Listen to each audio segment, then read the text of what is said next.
इनके मन में अगर महिलाओं के लिए इतना ही सम्मान होता तो अभी तक ये महिलाओं के लिए आरक्षण कर चुके होते। वो रट्टू तोता है, जितना उन्होंने भाजपा के लोगों ने बता दिया उतना ही वो कह देते हैं। ये सिर्फ लोगों को गुमराह करने का काम कर रहे हैं। समाजवादी पार्टी विधायक मुकेश वर्मा हमारे साथ मौजूद है और हम बात करेंगे कि ये जो पोस्टर लेके घूम रहे हैं लागू करो, वो भी प्रदर्शन कर रही है, कह रही है हम तो लागू करना ही चाहते हैं, आप नहीं करने दे रहे हैं। भाजपा एक धोखा है। आरक्षण होने से किसने रोका है? भाजपा खुद ही महिलाओं के अपमान में आरक्षण, महिलाओं का जो 33% है उसे लागू नहीं करना चाहती। आज ही करे, अभी करे, विधानसभा में 33% मंत्री बनाए, मुख्यमंत्री बनाए महिलाओं को।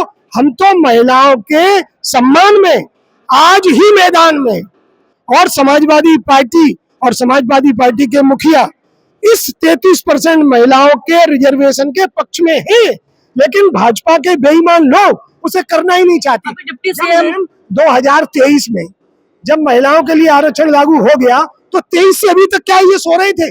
पहली बात। दूसरी बात, जब सेंसस 2026 में जनगणना होनी थी, उस आधार पर महिलाओं को और ज्यादा रिजर्वेशन मिलना था, इन्होंने क्यों नहीं कराया? किसी ने रोका था क्या? तीसरी बात, ये इनके मन में अगर महिलाओं के लिए इतना ही सम्मान होता तो अभी तक ये महिलाओं के लिए आरक्षण कर चुके होते। ये महिला विरोधी है, ये दलित विरोधी है, ये बेटी विरोधी है, ये बहन विरोधी है। हमारी डिप्टी सीएम से बात हुई केशव प्रसाद मौर्य से, उन्होंने कहा कि समाजवादी पार्टी से बड़ा महिला विरोधी कोई है नहीं, दुश्मन कोई है नहीं महिलाओं का। वो रट्टू तोता है, जितना उन्होंने भाजपा के लोगों ने बता दिया उतना ही वो कह देते हैं, उतना ही कह देते हैं। वो अपनी सीट तो बचा नहीं पाए। वो रट्टू तोता है, इससे ज्यादा कुछ भी नहीं। क्या कहेंगे आप? देखिए, जो भारतीय जनता पार्टी के लोगों ने जो सरकार में, अभी मौजूदा सरकार है, कैसे लोगों को गुमराह करने का काम कर रहे थे। महिला आरक्षण के नाम पे डिलिमिटेशन पास कराना चाहते थे। हालांकि अभी सेंसस नहीं करा पाए हैं, जनगणना यानी कि नहीं करा पाए। किस आधार पे ये डिलिमिटेशन लाना चाहते थे? ये सिर्फ और सिर्फ महिला आरक्षण के नाम पे डिलिमिटेशन को लागू करना चाहते थे, ताकि इनको अपना ये पॉलिटिकल प्रेमिसेस अपने हिसाब से रिकंस्ट्रक्ट कर सकें और आने वाले इलेक्शंस में अपने हित में ये इस लॉ को लाना चाहते थे।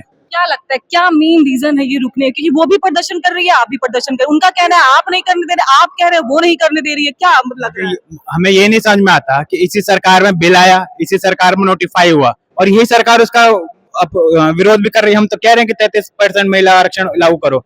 करंट जो सीटें हैं उस पर अभी तक लागू क्यों नहीं किया? ये सरकार को बताना चाहिए।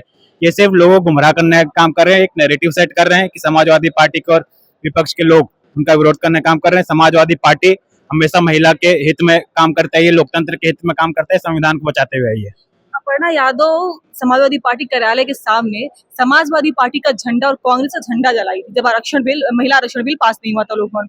क्या लगता है ये सही? क्योंकि उसका जो लोगो है साइकिल, वो दिया हुआ था मुलायम सिंह यादव, कहीं ना कहीं वो भी उसी कुनबे से आती है, बहू रही है वो मुलायम सिंह यादव की। देखिए, जब नेताजी थे उन्होंने 33% आरक्षण लागू किया था जिला पंचायत और सभी तमाम चुनावी उस पे।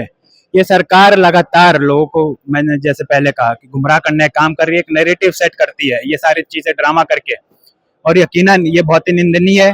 अभी आपने देखा कि कैसे अखिलेश यादव जी का पुतला एक माननीय विधायिका के द्वारा जलाया जाए तो वो खुद उसमें झुलस गई, लेकिन हमारे लीडर माननीय अखिलेश यादव जी ने जाके उनसे मिलने का काम किया, बड़प्पन दिखाया, और ऐसा ही हम लीडर चाहते हैं, जो इसलिए हम उन्हें अपना रोल मॉडल भी मानते हैं। मैं ये जानना चाहती हूँ अपर्णा यादव का वो करना कितना सही था या गलत था? नहीं, बिल्कुल बिल्कुल गलत था। वो लोकतंत्र के हित में नहीं था, और जो भी लोग संविधान को खराब करना चाह रहे हैं, उस पर लगातार हमला कर रहे हैं, ये उनके हित में था।